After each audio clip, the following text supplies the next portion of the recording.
আউযু বিল্লাহি মিনাশ শাইতানির রাজিম বিসমিল্লাহির রহমানির রহিম। পরম করুণাময় আল্লাহর নামে শুরু করতেছি।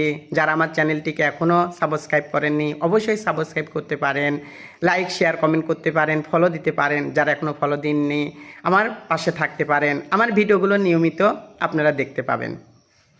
এখন যে বিষয়টা বলবো সেটা হচ্ছে আল্লাহ রসুলের উপর বেশি বেশি দরুদ পাঠ করা। আর নবীদের দেহ কখনো মাটি হজম করতে পারে না, এই বিষয়ে আল্লাহ রসুল বলেছেন, ইন্না মিন আফদাল আইয়ামুকুম ইয়ামুল জুমাআতি ফাআকসারু আলা মিনাস সলাতি ফিহি ফাইন্না সলাতাকুম মা'রুদাতুন আলাইহি। ক্বালা ইয়া রাসূলুল্লাহি ওয়া কাইফা তুরিদু সলাতুনা আলাইকা আলিমতা? ফাকালা ইন্নাল্লাহা আযজা ওয়া জাল্লা হাররামা আলাল আরদা আজসাতাল আম্বিয়া ইন্না তাআকুল আজসাতাল আম্বিয়া আলাইহিমুস সালাহ।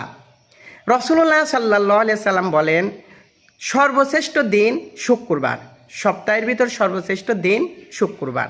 আর শুক্রবার দিন তোমরা আমার উপর বেশি বেশি করে দরুদ পাঠ করবা, কেননা তোমাদের দরুদ আমার কাছে পৌঁছানো হবে। সাহাবীরা বললেন, ইয়া রাসূলুল্লাহ, আপনার মৃত্যুর পরে আপনার দেহে সব কিছু তো মাটির সাথে সব মিশে যাবে, তাহলে আমাদের দরুদ কিভাবে আপনার কাছে পৌঁছানো হবে? রাসূলুল্লাহ সাল্লাল্লাহু আলাইহি সাল্লাম বললেন, নবীদের দেহ মাটি কখনো হজম করতে পারে না, এটা আল্লাহ পাক মাটির জন্য হারাম করে দিয়েছেন। সুবহানাল্লাহ। আল্লাহ নবীদের মর্যাদা অনেক বৃদ্ধি করেছেন, তাদের সমতুল্য পৃথিবীর কেউ আসমানেও হবে না, জমিনেও হবে না। তারা পৃথিবীর সর্বশ্রেষ্ঠ মানুষ, তাদের উপরে কেউ নেই। এজন্য নবীদের দেহ মাটি কখনো হজম করতে পারে না। এজন্য তোমরা আমার উপর বেশি বেশি দরুদ পাঠ করবা। শুক্রবারে অবশ্যই আল্লাহ রসুল উপর বেশি বেশি দরুদ পাঠ করা। আল্লাহ আমাদের কবুল করুক, আমিন।